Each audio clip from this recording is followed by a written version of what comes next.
Nagsisimula ang pelikula kay Gellert Grindelwald, isang makapangyarihang wizard na nakakulong sa selda matapos siyang maaresto dahil sa malawakang karahasan, teror, at kaguluhan sa kanyang pagtatangkang lumikha ng bagong kaayusan para sa mga wizard. Ngayon ay nasa kustodiya ng MACUSA, ang Magical Congress of the United States of America.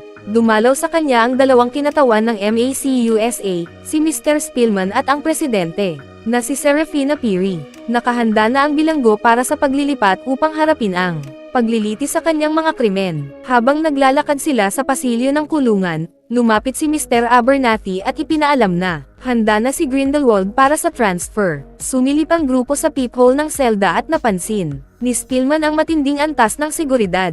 Ipinaliwanag ni Presidente Peary na siya ay nakakulong sa maximum security prison dahil sa kanyang napakalakas na kapangyarihan. Bukod pa rito, pinutol nila ang kanyang dila dahil sa kanyang kakayahang manghikayat gamit ang salita. Matapos ang kanilang pag-uusap, inilabas si Grindelwald mula sa selda upang ilipat gamit ang isang matibay na karwahe na pinalakas ng mahika at binabantayan ng maraming horror. Ngunit, sa kalagitnaan ng biyahe, lumabas na ang lalaking nasa karwahe ay si Abernathy na nagkunwaring Grindelwald, at ang totoong Grindelwald ay nagkunwaring si Abernathy sa labas. Inatake ni Abernathy si Spillman at ang iba pa, habang ginamit ni Grindelwald ang kanyang makapangyarihang mahika laban sa mga horror na nagbabantay. Nang subukan ni Spillman na gamitin ang kanyang wand, natuklasan niyang sa halip na wand ay nasa loob ng kahon ang chupacabra ni Grindelwald na si Antonio. Nabawi ni Antonio ang kanyang naputol na dila mula kay Spillman habang kinuha ni Grindelwald ang kontrol ng karwahe at pinalipad ito sa gitna ng malakas na bagyo.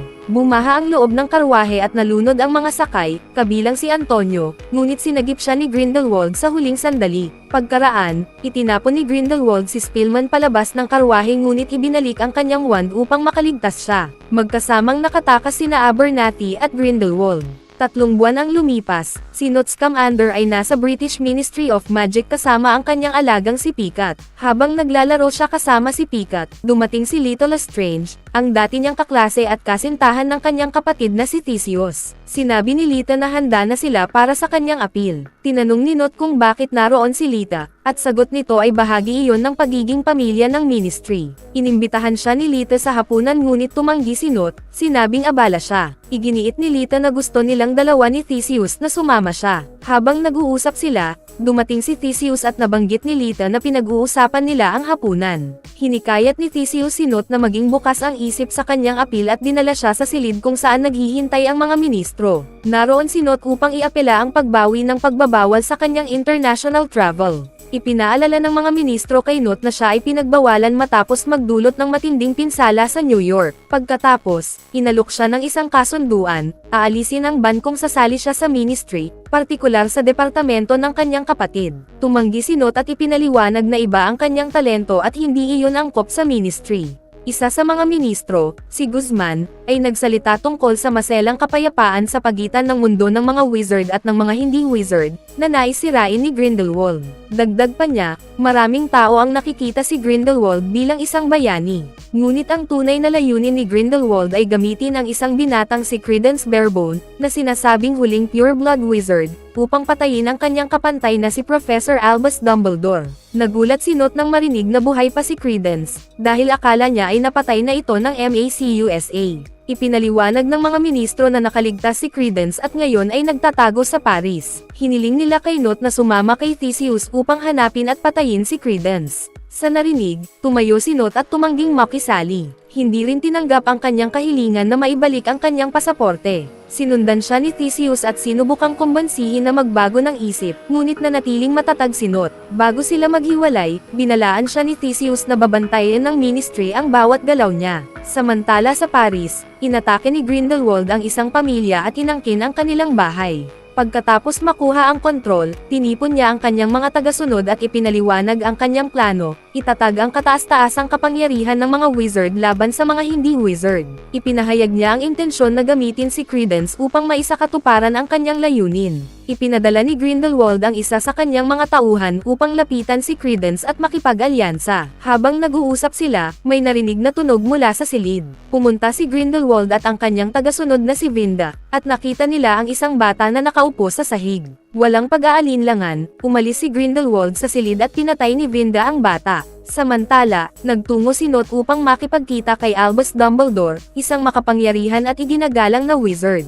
Habang naghihintay si Newt, lumitaw ang isang mahiwagang guwantes na nakalutang sa hangin at nag-alok ng pakikipagkamay. Nang hawakan ito ni Newt, bigla siyang iniangat at dinala sa bubong ng isang gusali kung saan naghihintay si Dumbledore. Ikinwento ni Newt kay Dumbledore ang kanyang naging pagpupulong sa Ministry at tiniyak na hindi niya binanggit ang papel ni Dumbledore sa pagpapadala sa kanya sa New York. Ibinahagi ni Dumbledore ang impormasyon tungkol kay Credence, na maaaring siya ang matagal nang nawawalang kapatid ni Little Lestrange at isang pureblood wizard. Ipinaliwanag ni Dumbledore na nais niyang iligtas si Credence. Naniniwala siyang ang pagkakahanap ng tunay na pamilya nito ay makakatulong upang magamot ang kanyang obscurest condition. Sinabi ni Dumbledore na si Newt ang pinakamainam na pag-asa ni Credence. Ibinigay niya kay Newt ang isang card na may address ng isang dating kaibigan sa Paris, na nagsilbing ligtas na bahay na maaari niyang gamitin. Tumutol si Newt, pinaalala na siya ay pinagbawalan sa international travel at maaaresto kung aalis siya ng bansa. Sa kabila ng pagsubok ni Dumbledore na kumbansihin siya, tumanggi si Newt. Tinanggap ni Dumbledore ang kanyang sagot at naglaho, ngunit muling lumitaw ang mahiwagang guwantes at inilagay ang card sa bulsa ni Newt.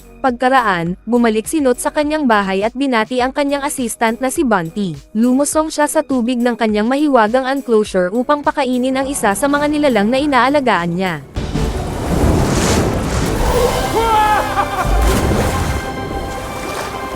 Ointment, Bunty! Habang magkasama nilang inaalagaan ang nilalang, nakarinig sila ng ingay sa labas. Sinabi ni Newt kay Bunty na umuwi na, at siya naman ay umakyat upang imbestigahan, papasok sa kanyang living room.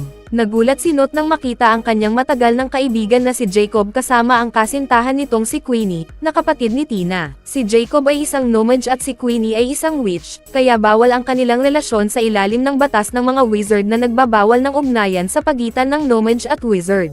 Habang binabati sila ni Newt, napansin niyang dapat ay na-obliviate na si Jacob. Tumingin siya sa likod nila para hanapin si Tina, ngunit sinabi ni Queenie na silang dalawa lang ang naroon at inalok siyang maghanda ng hapunan. Sa hapunan, ipinaliwanag ni Queenie na hindi sila nag-uusap ni Tina dahil plano niyang pakasalan si Jacob, na siyang naging dahilan ng kanilang alitan. Ipinakita niya kay Newt ang isang artikulo na nagsasabing engaged daw sila ni Little Lestrange. Sinabi ni Queenie na nakita ni Tina ang artikulo at naniwala, kaya nagsimula itong makipag-date sa iba. Habang nag-uusap sila, ibinunyag ni na Jacob at Queenie na naroon sila sa London upang magpakasal. Napansin ni Newt na kakaiba ang kilos ni Jacob at agad niyang natuklasan na nakulam siya ni Queenie. Binasa ni Queenie ang isip ni Jacob at nag-usap sila ng telepathically, ngunit itinanggi ni Queenie na nakulam niya si Jacob.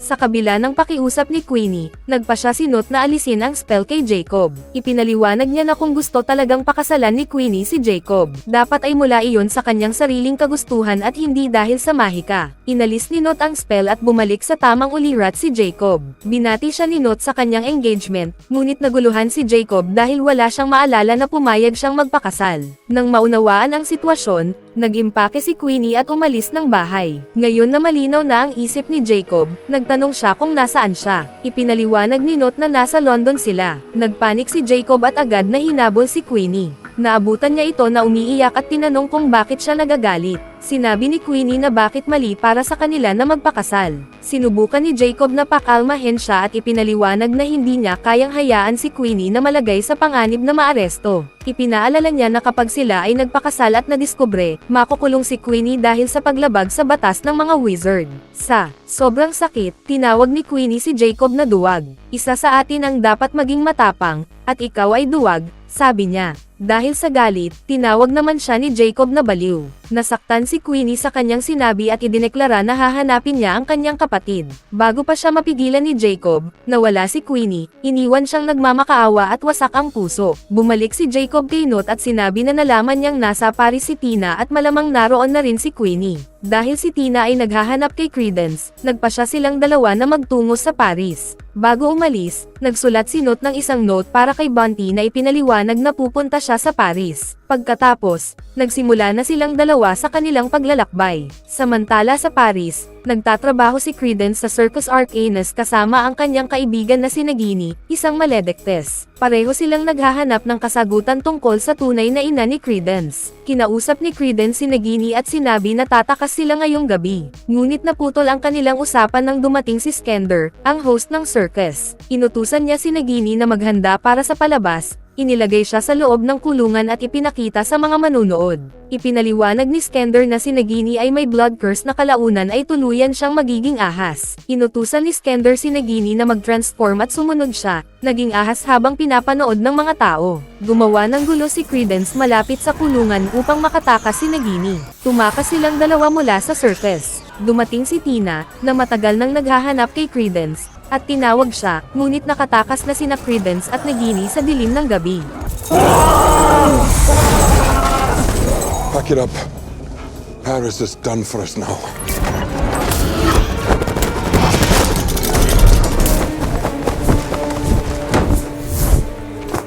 Nilapitan ni Tina si Skender at tinanong tungkol kay Credence. Sinabi ni Skender na hinahanap ni Credence ang kanyang ina at malamang tumakas siya dahil doon. Pagkatapos ibigay ang impormasyong iyon, sumakay si Skender sa kanyang karwahe at umalis. Paglingon ni Tina, napansin niya ang isang lalaking nakatingin sa kanya. Ipinakilala ng lalaki ang sarili bilang si Yusuf Kama, isang French wizard.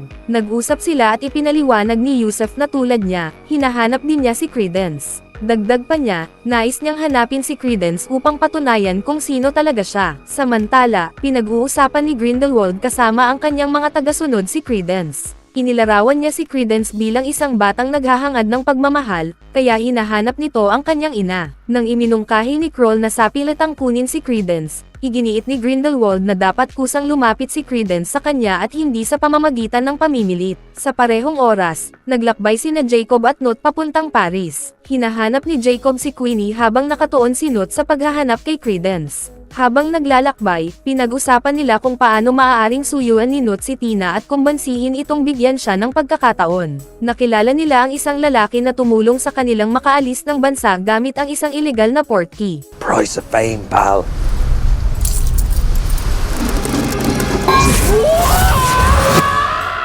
Pagdating nila sa Paris, agad silang nagsimulang maghanap kay Tina. Natuklasan ni Newt ang mga bakas ng paa nito at napag-alamang may nakausap siya kamakailan. Sinundan nila ang trail at nagpasya na subaybayan si Yusuf, naniniwalang dadalhin sila nito kay Tina. Samantala, naghahanap din si Queenie kay Tina. Pumunta siya sa French Ministry of Magic at nagtanong tungkol kay Tina, tinukoy siya bilang isang Auror. Ngunit sinabi ng receptionist na nagkakamali siya dahil hindi nagtatrabaho doon si Tina. Sa parehong oras, nakapasok sina Vinde at Abernathy sa French Ministry of Magic. Nagkunwaring matandang babae si Abernathy upang hindi mahalata. Lungkot na lungkot si Queenie nang lumabas siya ng ministry. Tumayo siya sa labas, basang-basa sa ulan, at hindi makapaniwala na hindi niya mahanap ang kapatid. Habang nakatayo siya, narinig niya ang tinig ni Jacob sa di kalayuan. Sinubukan niyang sundan ang tunog at tinawag siya, ngunit nalitaw siya sa dami ng tao at hindi na niya natunton si Jacob.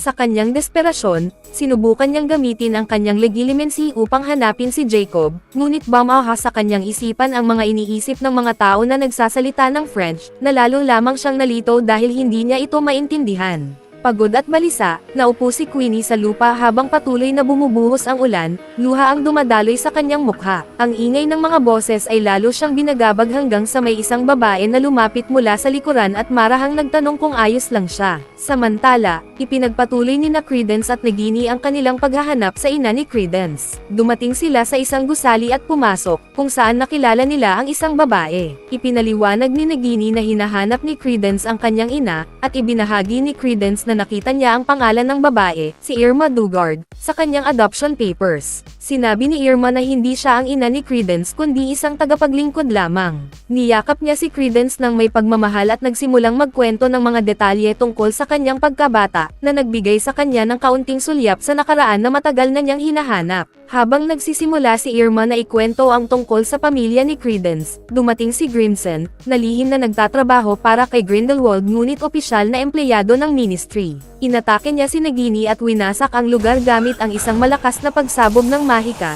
na ikinamatay ni Irma.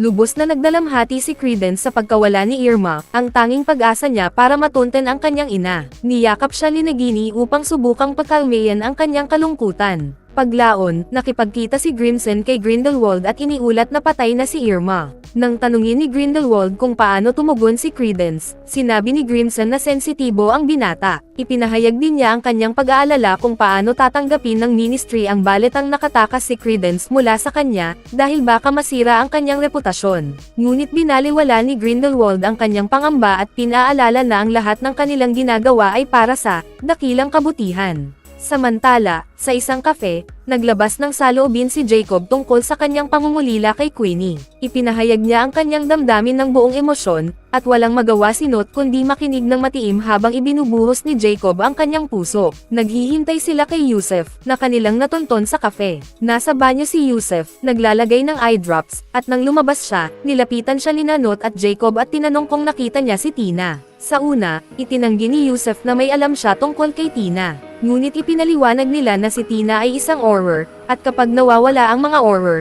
karaniwang hinahanap sila ng Ministry. Humingi si Yusef ng paglalarawan kay Tina at sinabi nila ang kanyang itsura. Dinala sila ni Yusef sa isang sewer kung saan ibinunyag niyang nakakulong si Tina sa isang selda. Pagpasok nila, ikinulong din ni Yusef sina Nott at Jacob kasama si Tina. Ipinaliwanag niya na gumawa siya ng unbreakable vow kasama ang kanyang ama na patayin si Credence, na pinaniniwalaan niyang si Corvus Lestrange V. Agad na kumilos si Nott, inatake si Yusef at nakatulong upang makatakas sila mula sa selda. Galit na galit si Tina sa ginawa ni Nott, lalo na't si Yusef lamang ang tanging lead niya para mahanap si Credence. Habang nagtatalo sila, narinig nila ang malakas na ungol mula sa labas. Nakilala ni Nott na iyon ay ang Zuo, isang napakalaking nilalang nakahawig ng pusa ngunit kasing laki ng elepante. Paglabas nila, nakita nila ang Zuo na nagdudulot ng kaguluhan at takot sa mga tao sa paligid.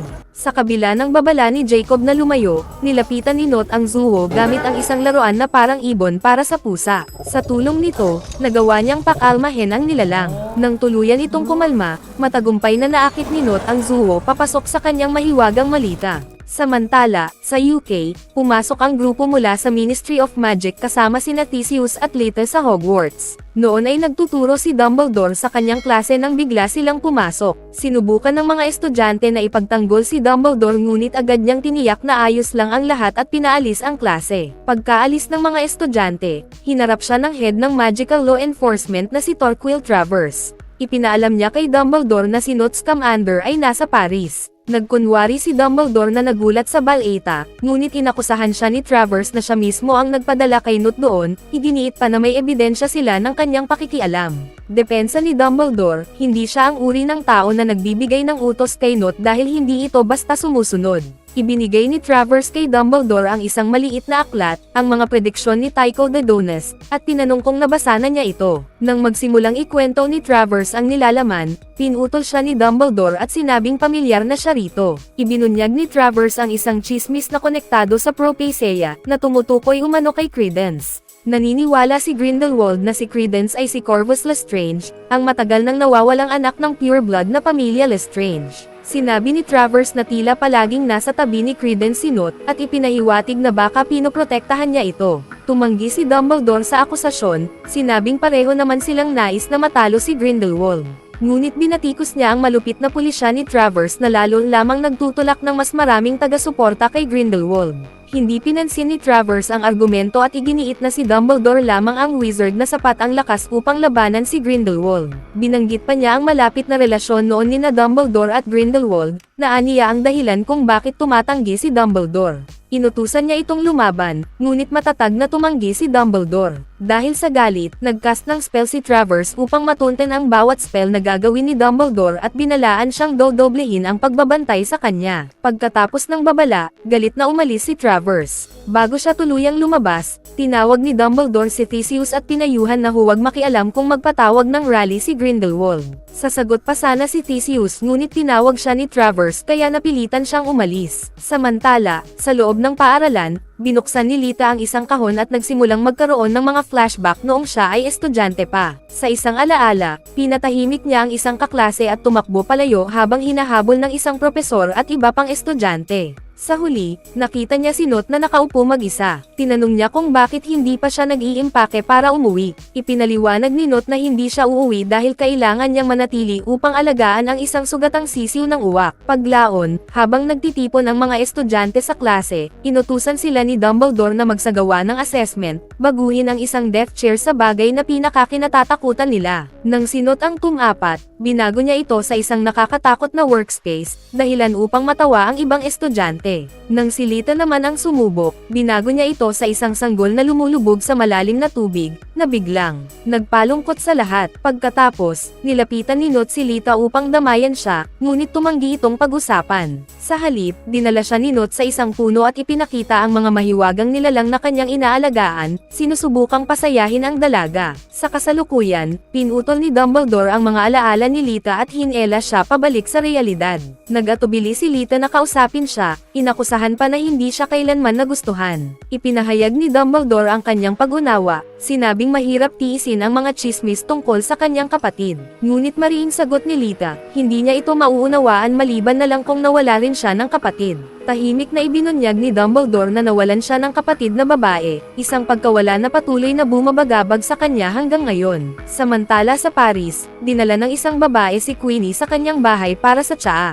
Ipinahayag ng babae na siya si Vinda. Habang unti-unting kumakalma si Queenie, napansin niyang hindi mabuti ang tunay na intensyon ni Vinda. Nang tangkain ni Queenie na umalis, sinabing naghihintay sa kanya si Tina at malamang nag-aalala na, pinigilan siya ni Vinda at tumangging palayain. Sinabi ni Vinda na hindi siya makakaalis nang hindi nakikilala ang kanyang host. Sa sandaling iyon, pumasok si Grindelwald sa silid. Agad na inilabas ni Queenie ang kanyang wand at tinakat siya na huwag lumapit. Ngunit mahinahong lumapit si Grindelwald, pinaalala sa kanya na malayo siya sa kanyang tahanan at tiniyak na wala siyang balak na saktan siya. Dahan-dahan niyang kinuha ang wand ni Queenie at ibinaba ito, sinabing isa siyang inosenteng babae at hindi niya kasalanan na ang kanyang kapatid ay isang Auror. Pagkatapos, pinayuhan niya si Queenie na umalis agad sa lugar. Samantala, nasa loob ng kanyang mahiwagang malita si Not, sinusubukang pakalmeyan ang Zuo.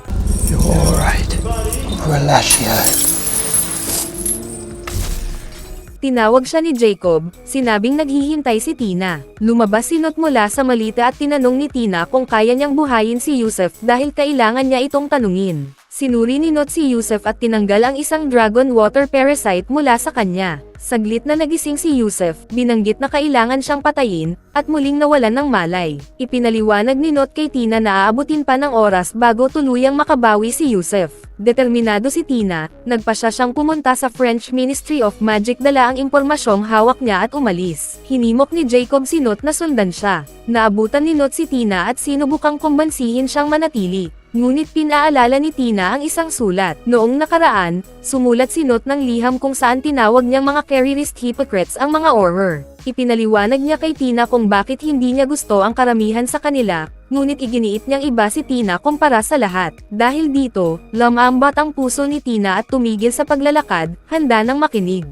Ngunit biglang naputol ang kanilang usapan nang lumitaw ang isang itim na anino sa paligid nila. Napagtanto nilang tinatawag na ni Grindelwald ang kanyang mga tagasunod at hinahabol na si Credence. Sinabi ni Not kay Tina na hindi pa huli ang lahat at nagpasya siyang pumunta sa French Ministry of Magic. Ipinaliwanag na may isang kahon doon na makakapagpakita ng tunay na pagkakakilanlan ni Credence. Samantala, nakipagkita si Grindelwald kay Credence. Tinanong ni Credence kung ano ang gusto niya mula sa kanya. Maingat na ipinaliwanag ni Grindelwald na nais niyang ibigay kay Credence ang lahat ng bagay na hindi pa niya naranasan. Ngunit nakatuon si Credence sa kanyang sariling tanong, iginiit niyang malaman kung sino talaga siya. Ibinigay ni Grindelwald sa kanya ang isang mapa at sinabi na pumunta siya sa Perle Chase ngayong gabi kung nais niyang malaman ang katotohanan. Pagkatapos, naglaho si Grindelwald, iniwan sina Nagini at Credence upang pag-aralan ang mapa. Samantala, kasama ni Jacob ang may-ari ng bahay na kanilang tinutuluyan, na ipinakilala ang sarili bilang si Nicholas Flamel, kaibigan ni Dumbledore.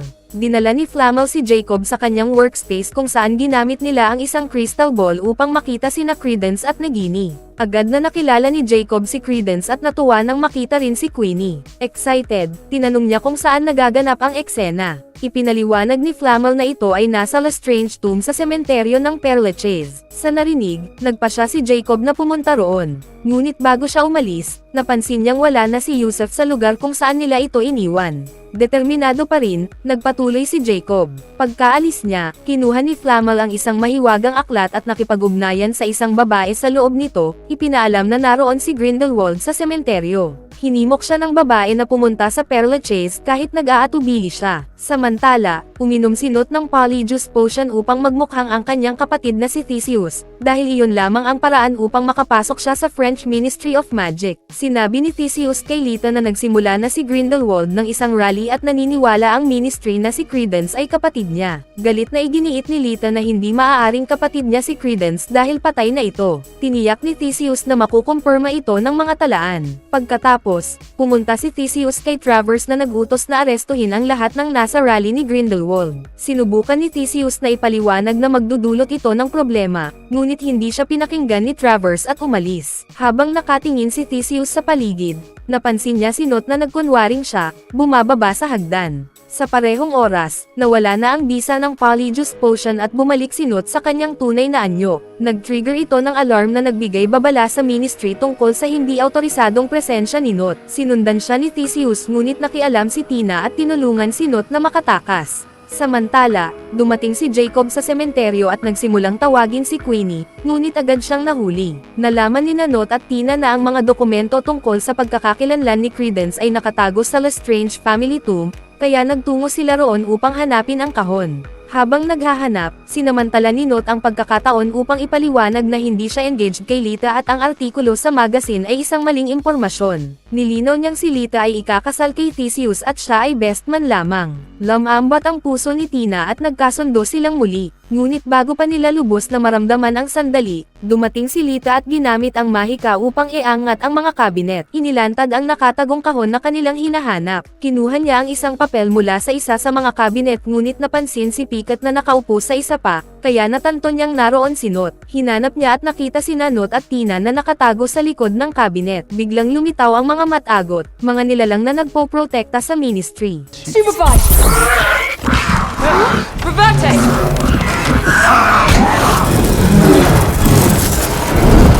Agad na inilagay ni Nott sina Tina at Pikat sa loob ng kanyang malita para sa kaligtasan. Lumabas siya kasama ang Zuo at ginamit ang nilalang upang talunin ang mga matagot. Matagumpay na niresolba ang banta. Incendio!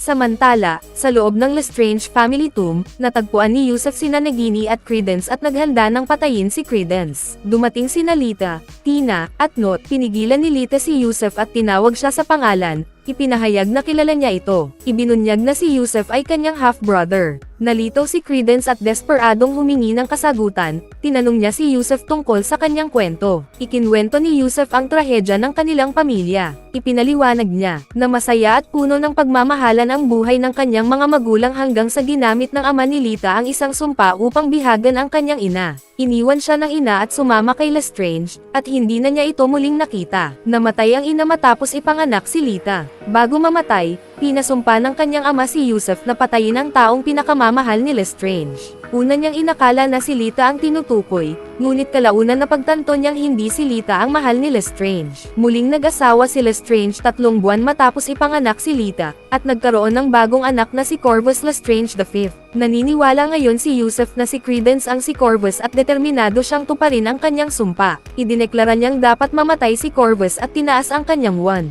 Ngunit pinigilan siya ni Lita. Ibinunyag na patay na si Corvus dahil siya mismo ang nakapatay dito. Ikinwento ni Lita ang kanyang kasaysayan. Ipinaliwanag niya na ipinadala sila ng kanyang ama, siya at si Corvus, patungong Amerika. Sa barko, hindi tumigil sa pag-iyak si Corvus. Sa desperasyon na patahimikin siya, nakakita si Lita ng isa pang sanggol na tahimik at ipinagpalit sila. Inilagay niya si Corvus sa ibang crib at dinala ang tahimik na sanggol pabalik sa kanyang upuan. Sa gitna ng malakas na bagyo, lumubog ang barko at sa kaguluhan, natangay sa dagat ang crib ni Corvus. Nalunod si Corvus habang ang sanggol na dinala ni Lita ang nakaligtas. Tinanong ni Tina kung alam ni Lita kung sino talaga si Credence, ngunit inamin ni Lita na hindi niya alam. Biglang umalangaw-ngaw ang mga tinig sa loob ng tomb. Patuloy na hinahanap ni Jacob si Queenie at natagpuan niya ang isang pagtitipon, doon ay muling nagkita sila. Hinimok niya si Queenie na umalis kasama siya, ngunit iginiit ni Queenie na manatili sila at makinig kay Grindelwald. Napagtanto ni Tina at Not na ito ay isang bitag kaya naghiwalay sila upang makahanap ng daan palabas. Na-corner si Tina ng mga tauhan ni Grindelwald at napilitang sumama sa karamihan. Lumabas si Grindelwald at nagsimulang magbigay ng makapangyarihang talumpati. Nanawagan siya na alisin ang mga batas na nagtatago sa mga wizard mula sa mga muggle, at ginamit ang mga bisyon ng World War II upang bigyang katwiran ang supremacy ng mga wizard. Ipinakita niya sa mga tao ang malinaw na bisyon ng paparating na pandaigdigang digmaan at kinondena ang mga restriction na pumipigil sa mga wizard na pigilan ang mga trahedya. Habang lalong tumitindi ang kanyang pananalita, dumating sina Theseus at ang grupo ng mga Auror. Naalala ni Theseus ang babala ni Dumbledore kaya sinabi niya sa mga Auror na huwag gumamit ng dahas at maingat na lumapit. Kinausap ni Grindelwald ang karamihan, sinabing siya ay pinahirapan sa kanyang pagkakakulong. Isang dumalo ang nagtaas ng wand bilang protesta ngunit agad siyang pinatay ng isang Auror, na nagdulot ng galit. Ginamit ni Grindelwald ang pagkakataon upang pukawin ang kanyang mga tagasunod, hinihikayat silang ikalat ang kanyang mensahe sa buong Europa. Isa-isa, ang kanyang mga tagasunod ay nag-disapparate at naglaho sa gabi. Lumikha si Grindelwald ng singsing ng asol na apoy na sumusunog sa mga Auror na umatras, ngunit hinayaan ang kanyang mga tapat na tagasunod na makatawid ng ligtas. Lumapit siya kay Credence at sinabi na kung sasama siya, ibubunyag niya ang kanyang tunay na pagkakakilanlan. Sinubukan ni Nagini na pigilan si Credence. Nagmakaawa na huwag siyang sumama, ngunit pinili ni Credence na tumawid sa apoy. Nakatawid siya ng walang pinsala at sumama kay Grindelwald.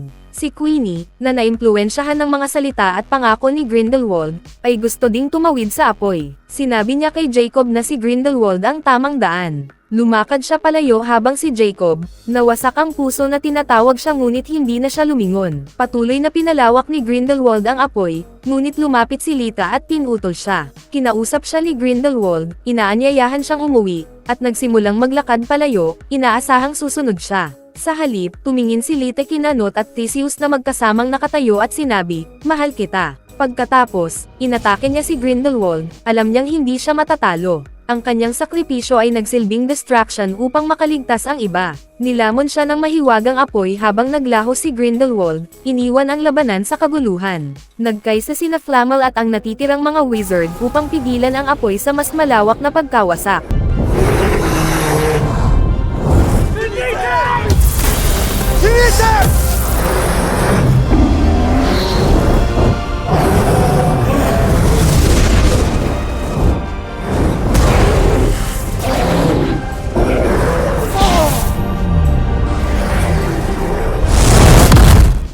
Pagkatapos, lumapit si Not sa lubos na nagdadalamhating si Theseus at niyakap siya, nagbigay ng kaunting ginhawa. Sinabi niya kay Theseus na handa na siyang sumali sa laban kontra kay Grindelwald. Matapos ang lahat, bumalik sina Not, Tina, Yusef, Nagini, Jacob, at ang mga Auror sa Hogwarts kung saan nagkaroon ng pribadong pag-uusap si Not at Dumbledore. Ibinigay ni Not kay Dumbledore ang isang vial na nakuha niya mula kay Grindelwald.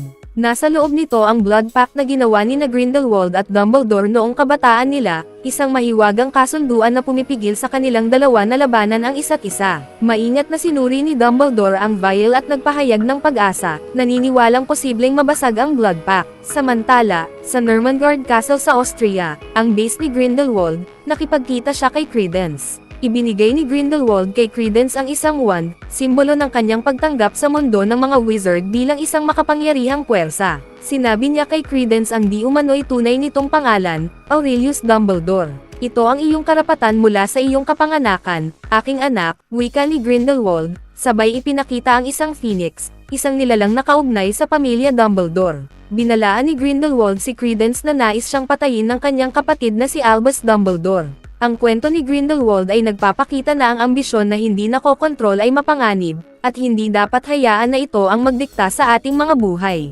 Sa kabilang banda, sina Not, Lita, at ang iba pa na nanindigan para sa tama ay nagpakita ng kahalagahan ng pagtindig para sa katarungan at pagtulong sa kapwa. Ang kanilang paglalakbay ay nagbibigay inspirasyon sa iba na maging matapang at mabuti, kahit sa pinakamadilim na panahon.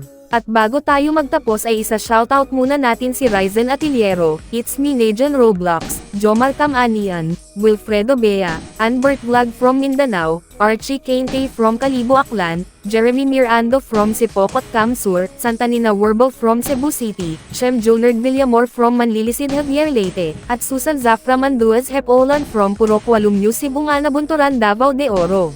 Mag-subscribe na kung hindi ka pa nakasubscribe, pindutin na rin ang notification bell at like button para sa marami pang movie recap katulad nito, at mag-iwan ng comment down below. And as always, thank you for watching.